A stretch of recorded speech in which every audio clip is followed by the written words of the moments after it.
Welcome back to my channel. তো আজকে তোমাদের সাথে একটা রেসিপি শেয়ার করতে চলে এলাম। এই দেখো, লাউ পাতাগুলো আমি কুচি কুচি করে কেটে নিয়েছি। এরপরে নিয়ে নিয়েছি কালো জিরা, রসুন আর শুকনো লঙ্কা। আমি বাটবো লাউ পাতা, তো আমি শিলপাটায় বাটবে। দেখো, কড়াইও বসিয়ে দিয়েছি। এরপরে লাউ পাতাগুলোকে ধুয়ে নিয়েছি ভালো করে, দিয়ে দিলাম কড়াইতে। তেলও দিইনি, জলও দিইনি, খালি ভাপিয়ে নেব।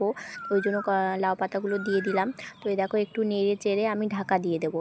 ঢাকা দিয়ে দিলে কি হবে, জলটা সব মরে যাবে আর খুব সুন্দর বাটাও হবে আর টেস্টিও হবে জলটা মরে গেলে।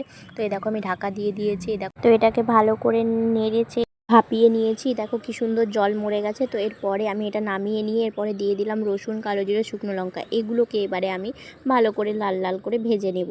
তো রসুনটা দেখবে একটু, রসুনের গাটা লাল লাল হয়ে আসবে, তখন রসুনটা ভাজা হয়ে গেলে নামিয়ে দেবো। এই দেখো, ভাজা হয়ে গেছে। এই দেখো আমার কি সুন্দর এটাও ভাপানো হয়ে গেছে, এটা ভাজা হয়ে গেছে। এরপর আমি বেটে নেব। আগে বেটে নেব রসুন, কালো জিরে, শুকনো লঙ্কা। যেহেতু এগুলো একটু গরম আছে, তো শুকনো লঙ্কাটা বাটতে খুব সুন্দর হবে, ওই জন্য আগে এটা বেটে নেব, তারপরে বাটবো। ভাপিয়ে রাখা পাতাগুলো আমি নিয়ে নিলাম। এরপরে আমি ভালো করে এটা বেটে নেব। এই দেখো, আমার কি সুন্দর বাটা হয়ে গেছে। আর শিলপাটায় বাটা মানে বুঝতেই পারছো কতটা টেস্টি হবে। এই দেখো, নুন দিয়ে নিলাম। এরপরে আমি আবার কড়াই বসিয়ে দিয়েছি। কড়াইয়ের মধ্যে দিয়ে দিলাম সরষের তেল। এরপরে আবার বাটাটা দিয়ে দিলাম। তো এটাকে ভালো করে নেড়ে চেড়ে নেব।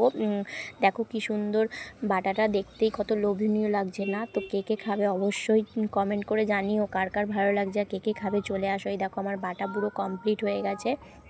তো কেমন হলো অবশ্যই কমেন্ট করে জানাবে। তো ভালো লাগলে লাইক, কমেন্ট অ্যান্ড শেয়ার করে দেবে। তো আমার যদি এরকম রেসিপি দেখতে চাও তো অবশ্যই কমেন্ট করে জানিও।